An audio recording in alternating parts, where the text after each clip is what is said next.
everyone, Paul Huemler here with my baby. This is my own personal Jordan McConnell guitar, which many of you may have seen. He built it for me some years ago, but I thought I would freshen up the listing of the guitar because many people like to listen to this one and learn about Jordan through the guitars we've had before. And this one certainly is, in my opinion, a masterpiece. It just came out great. It's one of those guitars that for me, as a player, you know, it's my guitar. It feels like my old pair of blue jeans, you know, it feels like the 1950s Strat neck, you know, everything about it just feels like home. So just wanted to share it with you again with some fresh insights now that I've had the guitar for a number of years. So first and foremost, I custom ordered it. So I did the process that we do with many of you where I really think about what the guitar needs to be able to do for the player to inspire, in this case, myself. And then, of course, talking with the builder and seeing what Jordan wanted to do and his thoughts on the instrument as well. So there's some cool elements to this guitar, so let's talk about it. First and foremost, let's flip it around. This is some really old straight grain Brazilian that I've been saving for years. So I had this wood, I don't know for how many years, and I provided it to Jordan to make this guitar for me. Just you know, good, solid, dry, old wood. So there's nothing like it. The neck is also Brazilian rosewood. I had a big board of Brazilian, so I gave that to Jordan and asked him to do the neck in solid Brazilian. And the reason for that is twofold. Feel, it's got a really different feel. It's got just an oil finish on it, so it's not shiny. It's very smooth. And then also, over the years, I've had a lot of guitars in the shop where the sustain of the Brazilian or just rosewood necks in general always spoke to me. There's something about the way the notes really lingers, the stain goes on forever, and there's a little bit extra glassiness in that high-end range that I like a lot with a rosewood neck. You give up a little bit of weight, it's slightly heavier on the neck side, but to me it's well worth it for what I get in positive. The tuners here are Rogers tuners. These are handmade, beautiful. Everybody kind of knows about Rogers. They're some of my favorites. Very smooth, but also just handsome. And then there's a lot more to go on this guitar. The top is Moonspruce.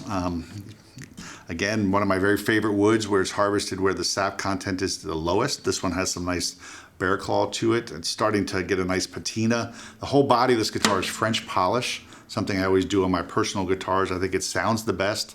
It wears and you get scratches and marks and cloudiness.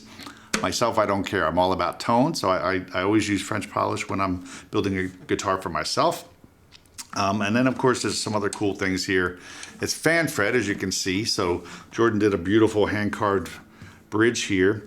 This has two scales, so it's multi-scale, and what I've done here is, again, over playing guitars for the years for my own music, which ranges everything from standard tuning to drop D, dad-gad, down to lots of C tunings and G tunings. So I play all over the place. I needed a guitar that I felt could really do all those tunings. And having played many different combinations over the years, I went with what I like to use now, which is 25.5 on the top. So that's sort of a normal long scale on the top. And then I do 26.25 on the bass. So it's extra long on the bass. So this guitar still feels great to me in standard. I like the guitar to, I don't mind a guitar. I play kind of hard, so I'd like a guitar that has a little bit of fight back. It's very easy to play, but it's not buttery easy. Like some players really want super easy action. I'm not into that. I like to be able to dig into the instrument, and I think you get more out sometimes. But anyway, that's what I do, 25.5, 26.25. And then this beautiful inlay work, because it was my guitar, I never really had done inlay work for myself, but I have a friend who's an artist, Fion Arroyo, who lives here very nearby, just a few miles away in Weaverville, North Carolina. And he does a lot of actually skateboard sort of art and things with Tony Hawk, is friends of his and people like that. And he's an illustrator and does some just wonderful stuff. So I sent him pictures of my motorcycling adventures all along the Blue Ridge Mountains here and over in Europe in the Alps. I love to motorcycle. And he came up with this, which is a really beautiful, you know, his original take on sort of some of the roads and curves that I enjoy so much.